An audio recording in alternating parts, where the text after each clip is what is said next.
Hello and welcome to Whirlwind Radio. I am Marcell Sukhdeo. Apple is working on closing the loophole that police can use to access an iPhone, and Microsoft is joining the action to bring us no checkout shopping experience. All of this on Whirlwind Radio.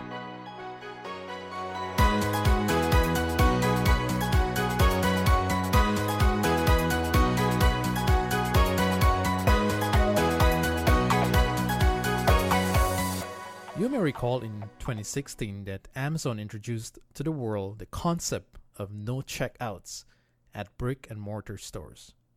This, of course, was unexpected for a company that has spent years, many years, trying to drive people away from physical stores towards buying items online through virtual shopping carts. This service is called Amazon Go, which allows people to come into a store, pick up an item, and then walk out without going to the cashier to pay for the item. When I first saw the video of this concept a few years ago, I was like, what's going on? How is that possible? The items that were picked up were built through an app that was scanned in when the person entered the shop. Now, after a year and a half of testing by using Amazon employees, during which time there was instances when there were more than 20 customers in the store, it was said that the system freaked out. Well, eventually, the shop was finally opened this last January. When Amazon Go was first announced back in 2016, some people were saying that this could be the future of retail shopping, a time when physical checkout through a lineup at a store will be replaced with a walk-in, pick up, and walk out experience. Now it seems like another major company wants to get into this direction. Sources have confirmed that Microsoft is in talks with Walmart about the potential collaboration of coming out with its own brand of checkout free technology. Most likely, this technology would be similar to Amazon's, with a set of cameras and sensors to identify when products are removed from shelves and when they are put back as well. As of now, there is only one store in the entire world, where this service is being offered. But if this is the future of retail shopping, I can see why Microsoft wants to get in on the action, because they don't want to be left behind. I would not be surprised as well if other companies are looking at this as well. Now, rolling this out to smaller retail stores and companies might pose a problem though. The technology itself would be costly. Then think about a company placing this in multiple stores or locations. The cost would add up and be a major challenge for businesses. On the positive side, there is the benefit for customers like you and me. We will have hassle-free checkout, more like a walk-out, no need to join the line. But then there is the possibility of errors as well. What if you are charged for an item that you picked up and then put back on the shelf?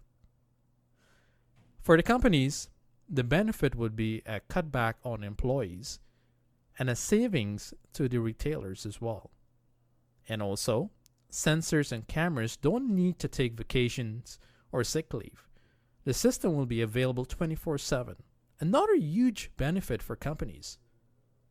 Amazon has proven that this concept of walk-in and walk-out is possible. We are still in the early stage, and it might take some time before it becomes more mainstream. But in the meantime, we know that automation is here, and we can expect some major changes in how we shop in the near future.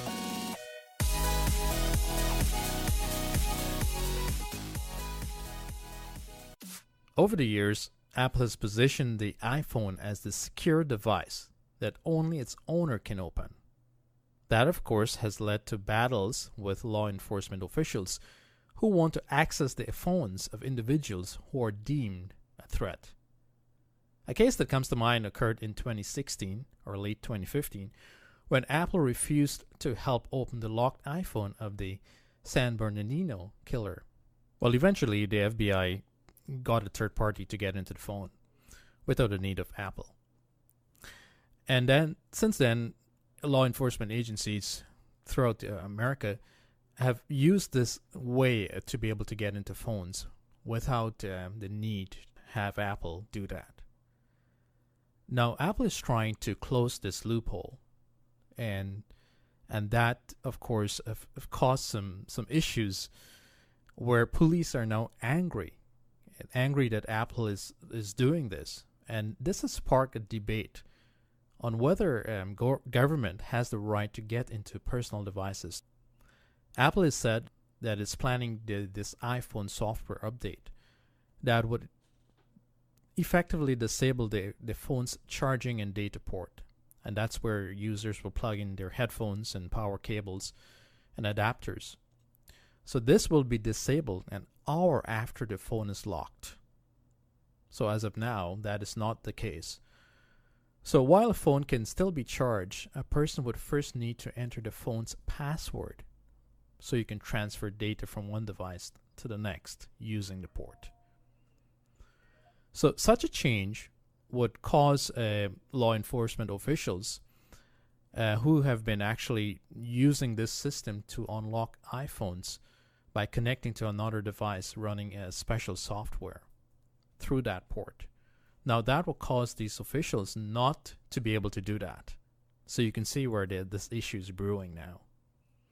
An example of this was in the Indiana State Police said that they have unlocked 96 iPhones for various cases this year. And each time they've used a warrant to do that. And they have used a device that has cost $15,000. A device that you can buy for $15,000. Getting that device into the wrong hands. You can see how this could be used to get personal information from iPhones. $15,000 is not a lot of money when in the grand scheme of things when you look at this. Apple is right to fix the security flaw, since it's a loophole that is being exploited. If law enforcement can get to that, then criminals can get to it as well. Apple said in a statement that the company has been constantly strengthening its security protections and fixes. And they're doing this, as they pointed out, because criminals as well could exploit the same flaws that law enforcement agencies use. And that's the point. This is not the first time that Apple is trying to close the loopholes. For years, the police use software to break into phones by simply trying every possible passcode. Apple blocked that technique in 2010 by disabling iPhones after a certain number of incorrect tries. This move by Apple is causing law enforcement authorities to be upset with the company.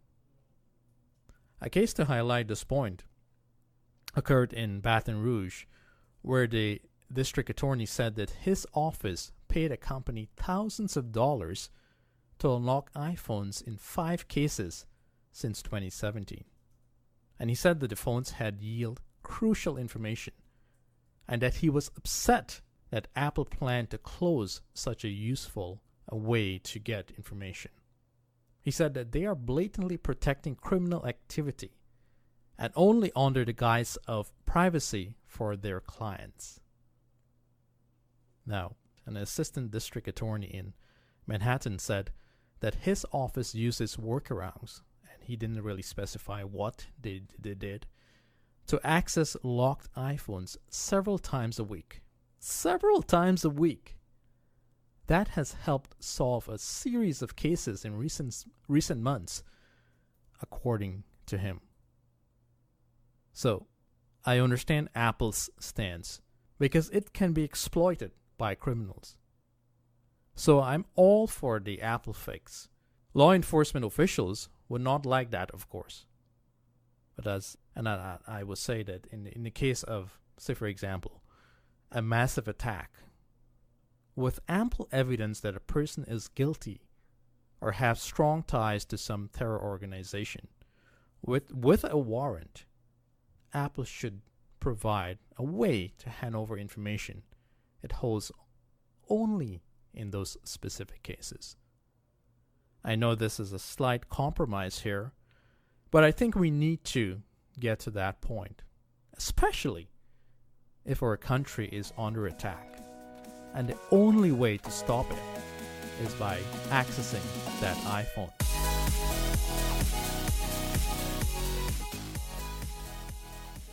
Uber is moving to have a new feature, a feature that would be able to tell them, with the use of AI, whether a passenger is drunk. This AI would be able to separate a sober passenger from drunk ones. And I can see where Uber is going with this, because, for example, you have a driver being called to pick up someone that is drunk. I'm a little bit drunk, 'cause I'm drinking. Knowing that up front, you as a driver of that Uber service could say, hey, you know what, I'm going to pass on this, or I'm not going to go out for this passenger, in order to protect yourself, of course. They will use this technology to be able to tell whether the user have any uncharacteristic activity. And they will do this by using the passenger's location, the number of typos that they've entered in the mobile app, and even the angle that the smartphone is being held. So Uber said that they have no plans to really put this into play very soon, and that they filed many patents over the years, pointing out that this was filed back in 2016. So it's just a matter of waiting for it to be approved, and then having this idea being developed and then rolled out as a feature. So they don't know for sure if this is what they will bring, but I think it's a good thing to have, especially looking at the protection of drivers.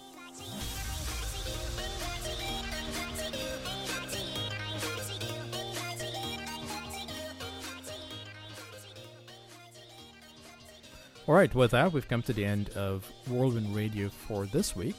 This is Marcell Sukhdeo saying stay safe in the technology whirlwind.